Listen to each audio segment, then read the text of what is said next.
Tansa, and Totamat, Nida Sigason, Ganipawit, Ismuriapi, Isquel, Eka, Nistrayasik, Utsi.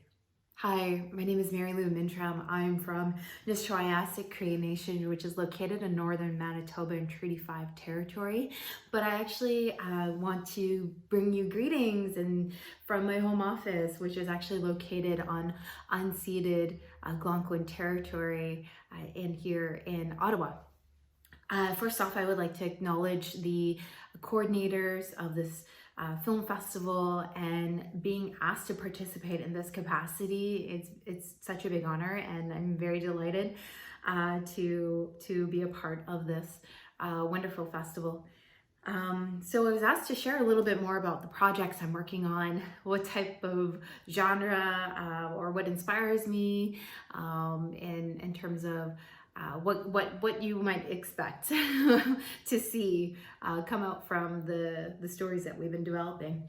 I guess I should first off also state that, you know, I wouldn't be here today if it wasn't for the mentors that I had along the way, along my journey, and the family and my supportive you know, friends and family and loved ones that have helped me to continue this path. You know, it's not easy being an artist and also pursuing that dream. But I do want to acknowledge the fact that, you know, if you're wondering, how do I get started as a producer? One place that really did help me was CMPA National Mentorship Program. I pretty much enrolled right after film school, and that helped establish who I was as an Indigenous woman in this industry. Before I didn't know what kind of projects I wanted to work on, and that helped me accelerate my career and start my career. And it's hard to articulate how one person can profoundly impact your life, your career, your motives. And, you know, I'm super thankful and grateful for the mentorship that I received in that program, and then also subsequently leading to a job, which, you know, is also quite difficult to do in this industry. So, yeah, so some time passed, and then I moved away and went back to school, came back to Ontario with my family, and slowly went back into this industry again, working for a Indigenous production company, which also helped impact and motivated me to really develop that itch of developing my own content at that point. And I went to Banff World Festival and met some amazing people. I did not apply to the National Netflix Diversity of Voices program, which I wish I kind of did, but that's okay. I went on my own and met some people anyways and connected. And one person in particular that I met, his name was Ryan Cooper. And Ryan has this candid way of making you feel welcome, making you feel, you know, that you belong in this industry. And he certainly helped open me up and go, okay, why are you here? Who have you met? How are you being strategic? Who did you meet? Do you want to be introduced to this person? Or, you know, such a great networker. And also, his intentions are really great, pure, I think. And, so supportive too. We lost touch because we were in different provinces, him being in Manitoba and myself being in Ontario. And then he called me up and told me about this one project that he was working on. Fortunately, I couldn't help to help with that particular project. But then the conversation kept going. It's like, hey, can I run this idea past you? I'm like, for sure. Like, let's talk about it. And slowly we started developing these characters, these stories, and we were breaking the story and breaking the world, and it's like, okay, wow, this is an amazing project, you know. I'm like, we need to work on this. And he was like, girl, I already started. So it was like, all right, now we have a base. And we started to finesse that foundational piece of what he already written out based on these conversations, and also his initial idea that he had prior. So we had various elements working, and then we were like, okay, how can we incorporate this aspect or this aspect and maybe enhance it a bit more? So a lot of back and forth then we submitted it to for an LOI, so we can actually put it forward for CMF financing. And actually, we discovered that we work well together, and learning that we can actually develop some of these concepts pretty fast. So we worked on another project and another project and another project. Needless to say, we have like 5 projects on the go right now, and we took the 2 strongest ones, really worked on them, polished them up, sent them to broadcasters. And I think once we got the LOIs back, that's when things got really real for me. It was like a validation that broadcasters wanted more, that they wanted to hear more about our projects. And it's like, oh my word, this is so cool, like to actually work on something that we developed and thought through, and that people want to know more, and they're captivated. And so we worked a little bit more on enhancing and polishing the projects a bit more so we can apply to CMF. And I'm like, okay, well, it's a 50-50 opportunity. We might get it, we might not get it. Ryan was always confident, and I was like, okay, well, let's wait and see, because you don't know how they're going to receive it. And lo and behold, they said yes. They moved those 2 projects into pre-development phase, and it's like, oh my gosh. I called Ryan and I'm like, like, oh my gosh, like, we got it. Like, they want to see more. And oh, sorry, I'm getting emotional.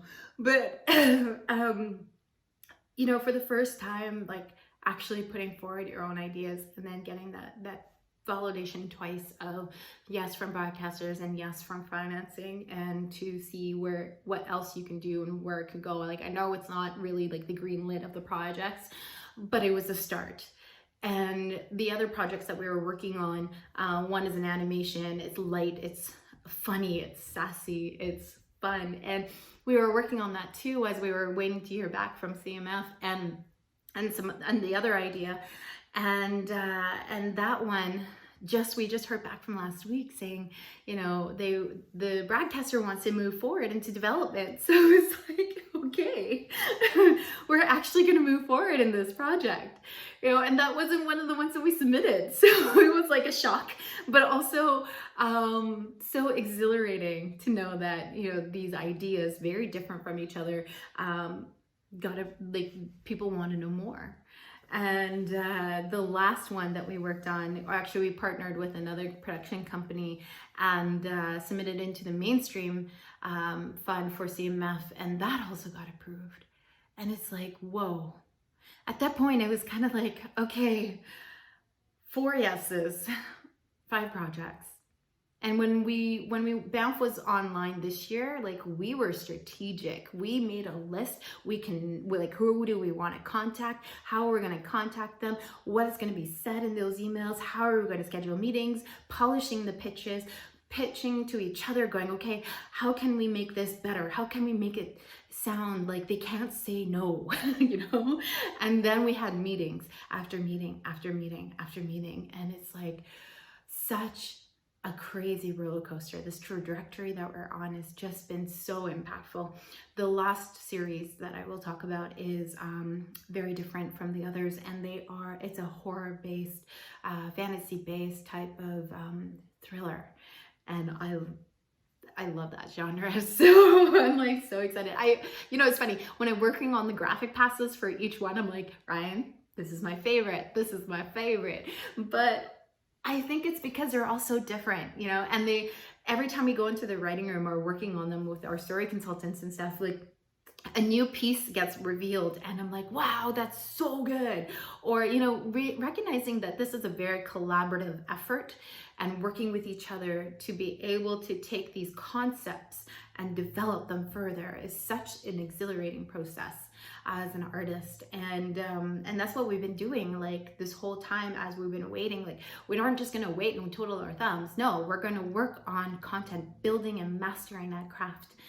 And that's one thing that I love about Ryan, is his ability to encourage, but also go, okay, like, what else do we want to do? Like, what else how can we maximize our potential, you know? And I think that these series, also different, it's stretching us creatively. And how can we support each other as creative people, as producers, as story consultants, as writers, you know? How can we make this better and keep working on it and excelling? Like, you know, it wasn't the first, like it's gone through so many renditions, so much feedback, and also connecting with people that we trusted in this industry and said, hey, can I get your opinion on this? Can you read this? Can you give this a look?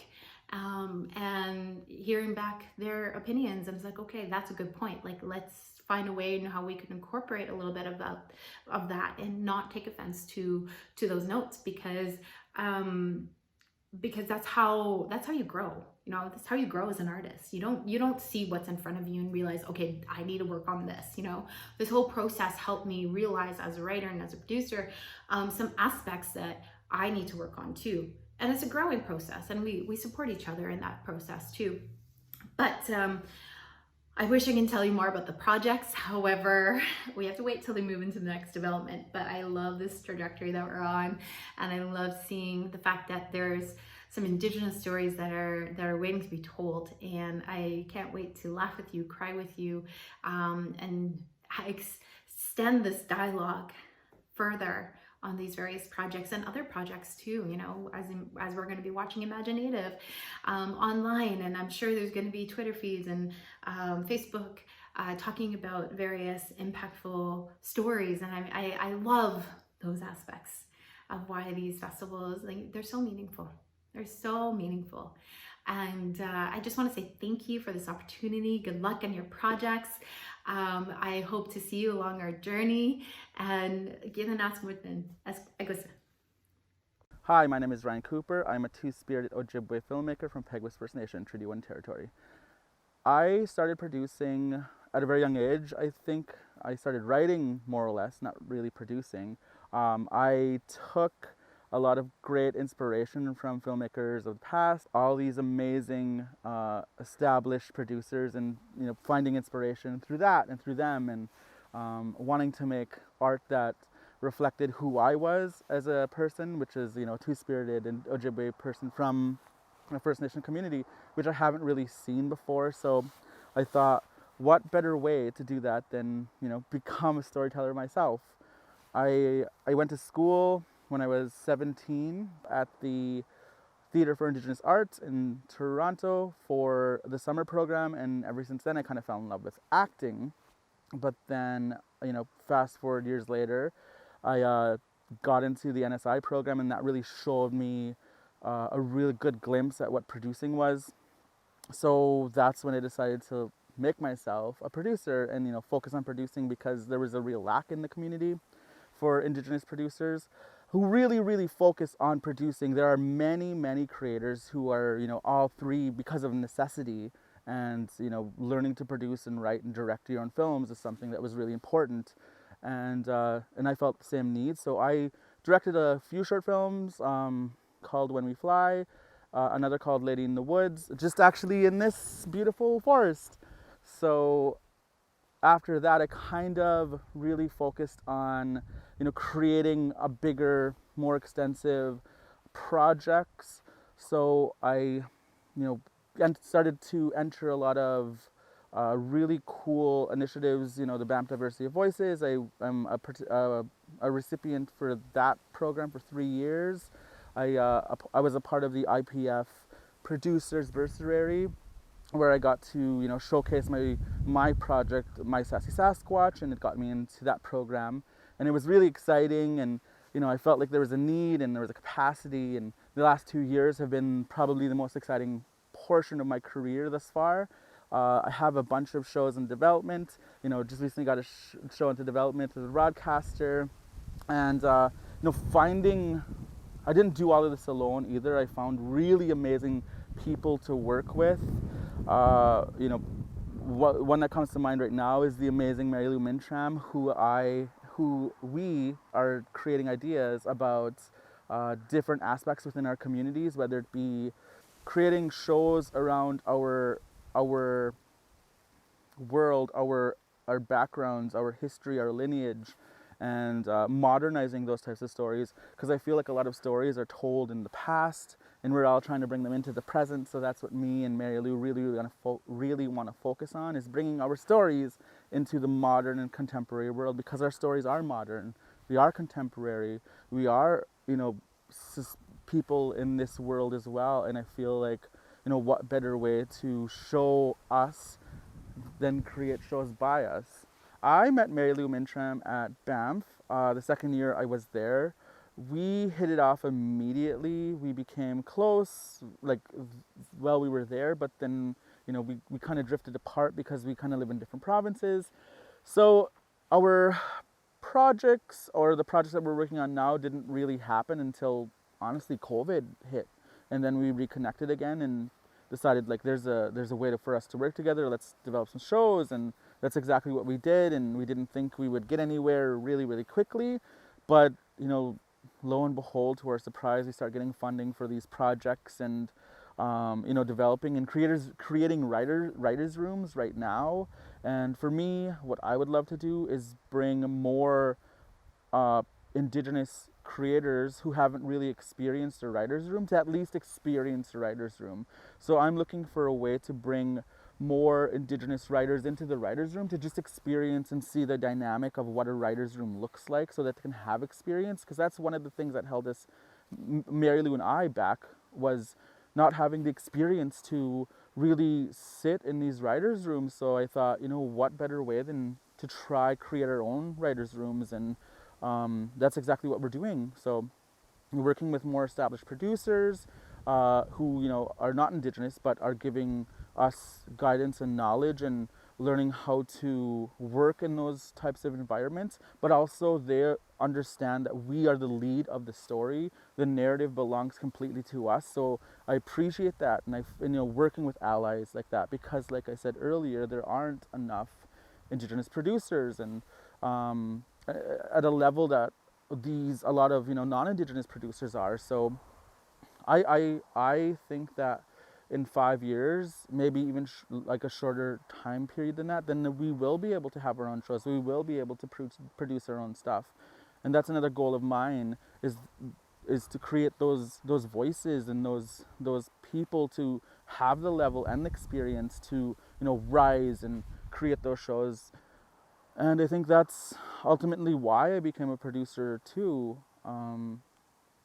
because of the underrepresented voices that should be in places like a writer's room and should be invited to tell their own stories. So with that being said, my job as a producer, I create a lot of television series or concepts, and find visionaries to bring those stories to life. That's what I love. That's my passion, is creating more up and coming voices and bringing them into this industry at a level that I hope will be global someday, because I believe our stories are incredibly global and our shows are incredibly universal. So that's why I really wanted to create these shows, because I think that there is a need for them, and I really want to show people on screen that look like me, that are from the same places that I'm from, and make those people feel like they're being seen, because far too long we've felt invisible, and that's a huge reason why I became a producer. I just want to thank you guys so much for giving me this opportunity. Everybody at imagineNATIVE, you guys are amazing people, and it's such an honor to get to do this with you and for you. And I hope that people draw inspiration from this video, because ultimately, we're all in this together, and I believe that we can all rise together and be in this community together and create magic together. And I just want to say thank you again to imagineNATIVE, and giving me this platform to share my experience. And thank you so much. Bye. Kia ora ana tātou katoa. Ko Charlene George tōku ingoa. No Rarotonga tōku mama, no ātu tōku papa. Ko Ngāti Maote e Ngāti Tamarua o Takitumu. Ko Ikarangi te Maunga, ko Takitumu te Waka, ko Awana te Moana. Kia ora ana tātou katoa. My name is Charlene George, and I'm a producer, originally from the Cook Islands, but born and based in Auckland, New Zealand. I run a production company called Sweet Shop and Green, together with my business partner Gail Greenspan, who's based in Melbourne, Australia. As a company, we are focused on bringing to light important and meaningful stories from underrepresented voices. Our slate across New Zealand and Australia is representative of those voices, with my slate in New Zealand focusing on New Zealand Māori and Pacific content, and in Australia, Gal is producing projects which include the story of Baruch Bushani, the Iranian Kurdish immigrant who was illegally detained at Manus Island in Australia, and also a television series based on the book Fighting for Her King, telling the story of the Bahrainian football player who was illegally extradited from Thailand to Bahrain. I've been producing for over 25 years and have been almost exclusively focusing on an Indigenous space for the last 3 years. I was fortunate enough to attend imagineNATIVE Festival last year with a short film I produced for director Bex Arahanga called Hinekura, which led me to speak on one of the panels about the protocols around myths and legends in Indigenous filmmaking, which I did with Zacharias Canuck and New Zealand filmmaker Paora Joseph. Earlier this year, before the global pandemic hit us, I was also lucky enough to attend as one of the Native Fellows program at Berlin. Currently, I'm working on a broad slate of Indigenous projects. I'm working with a Māori British director, Tarator Stafford, who is part of the imagineNATIVE Writers Lab. We're currently in development with Television New Zealand to produce a half-hour episode as part of a supernatural anthology series. The project is called Taumanu, which means to reclaim or to colonise. It is a period drama set in 1929 New Zealand. When a toimoko is the famous shrunken Māori head, which in the early years of European colonisation became a lucrative market for collecting preserved tattooed heads as souvenirs. When this toimoko is delivered to a colonial manor house as a gift, mysterious Māori twins arrive to reclaim it, and head butler Tipani finds himself drawn into the bloody climax of a century of utu, or revenge.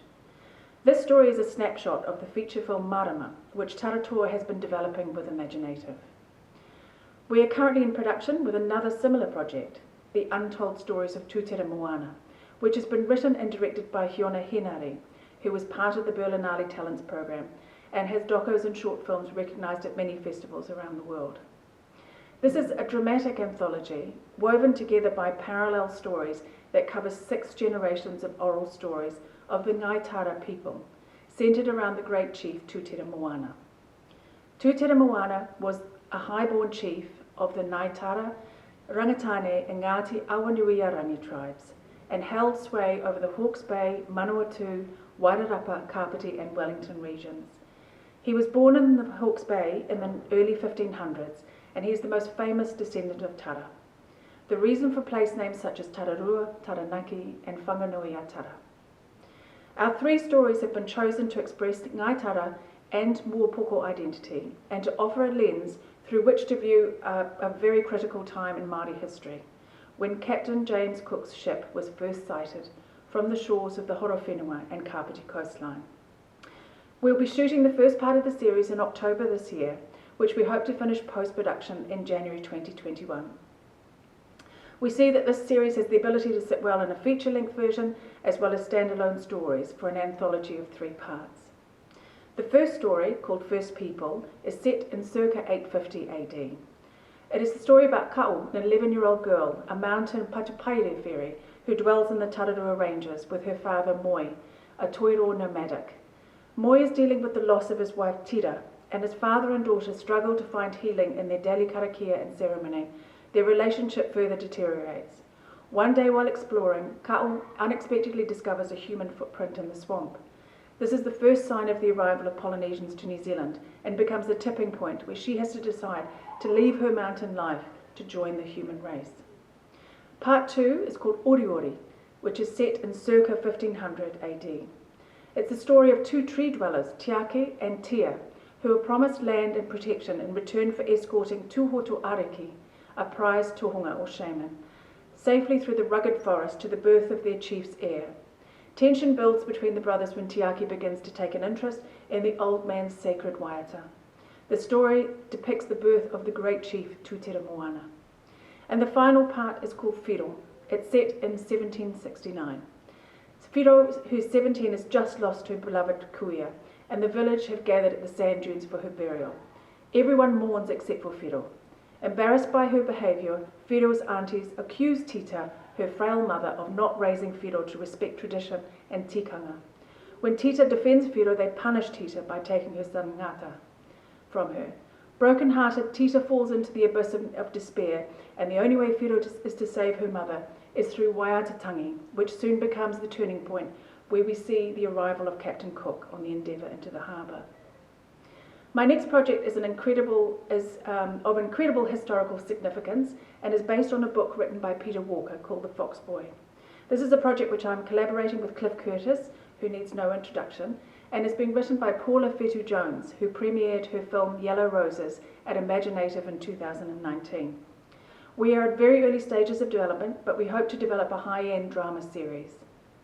The story, which is based on factual events, is set during the Māori land wars of the 1860s, where a 6-year-old Māori boy is stolen and becomes the property of one of the most powerful white men in New Zealand, who neither likes or wants him.